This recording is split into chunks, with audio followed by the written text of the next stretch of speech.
by guiding you through my presentation titled Gun Violence in Ain El Helweh Refugee Camp, Emergency and Psychological First Aid in Al Falouja UNRWA School. First, I will start discussing Alcatraz 961 and focus on the linkage between Alcatraz and the Lebanese version of it, and more specifically from the refugee camp where I'm coming from. Then I will move on to my personal story, which is the inmate 16678. Moving forward, I will discuss the role of the position of our camp warden in 1952. And lastly, I'll present my intervention addressing an urgent issue of gun violence and the necessity for calling for help, Ain El Helweh 9/11. To start, I assume that most, if not all of you, know what Alcatraz is. So, it's the world's most notorious prison and America's premier maximum security prison from 1934 until 1963. And it's located on a lonely island in the middle of San Francisco Bay. And similar to any other prison, detainees live in harsh conditions where violence occurs between gangs or inmates, causing physical and mental challenges. And there are 8 people murdered by inmates on Alcatraz and 5 men committed suicide. So how Alcatraz is linked to where I'm coming from? The Ain El Helweh refugee camp was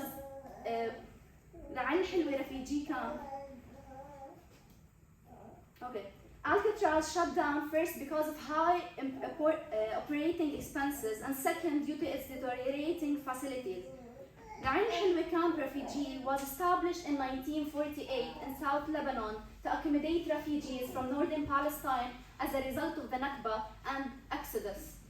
And it's still present today, and it's the largest refugee camp in Lebanon in terms of both area and population. So we live in a prison-like environment, hence the 961, which is Lebanon's country code. The only difference is that the civilians living inside the camp didn't commit crimes, but they are convicted only for being refugees, whether first, second, or third generations like mine. Lebanon is not a signatory for Geneva Convention, despite having a long history of hosting people seeking refuge from conflict. Lebanon's authorities have been unwilling to recognize their refugee status and carry out responsibilities to provide us with key rights, and such as the right to human rights, freedom of movement, social security, and adequate standards of living, among others. Palestinians living in Ain El Helweh camp or Alcatraz 961 have limited mobility, with military checkpoints for all the 5 entrances. So 93% of us live under the poverty line with overcrowded and dilapidated shelters and with inadequate healthcare services. We also suffer from high unemployment rate, especially with the Lebanese labor law restrictions.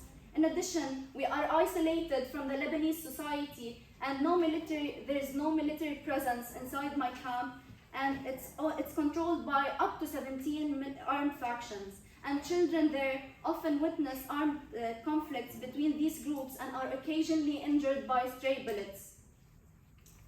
Now I will move on to my personal story as an inmate 16678. So 16678 is my refugee ID number. I'm a 3rd generation Palestinian girl who grew up in a politically charged environment where there is constant fear and danger. No effort is taken to protect us from violence, injury, or from watching murders. Because of how prevalent armed conflict and gun violence inside my camp, where I reside, the schools are often closed for up to 2 weeks at a time, disrupting my education. My school was overcrowded and located between 2 places where rival groups spend their time. And during a shooting incident, it's very hard for me to choose which direction is safe to run.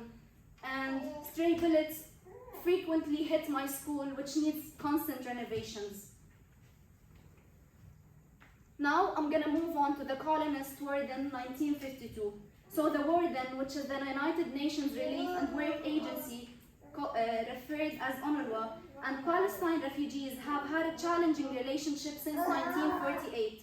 UNRWA provides essential humanitarian relief and programs for refugees, including education and healthcare. However, it has faced criticism for imposing a Western agenda and its inability to control law and political factions in the camp. Has heightened tensions. This leaves many refugees feeling helpless and blaming UNRWA for their plight. The director of UNRWA tries to avoid interfering in local dynamics, adding to the complexity of the situation. So this position is hypersensitive, which adds up to the violence they want them and they don't want.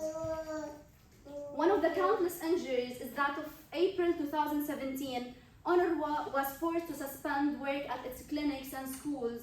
9 people were killed, including 2 children, and 104 people were wounded. As you can see, the whole area was destroyed. At one moment, there would be an armed fighter, and in another moment, at the same exact place, there would be the paramedics rushing for help. So, in order to address the issue of gun violence, my teammates and I designed a project that aims to provide emergency first aid to teachers in Al Falouja UNRWA school inside the camp, and psychological first aid training to students to help lessen the heavy burden of trauma experiences by children living inside the camp. So, first, the Red Cross will enable us to learn the basic life skills in order to give the first aid training. Once this is done, the Red Cross, with the help of us, will lead on the first aid training that will be offered to the community, to the teachers.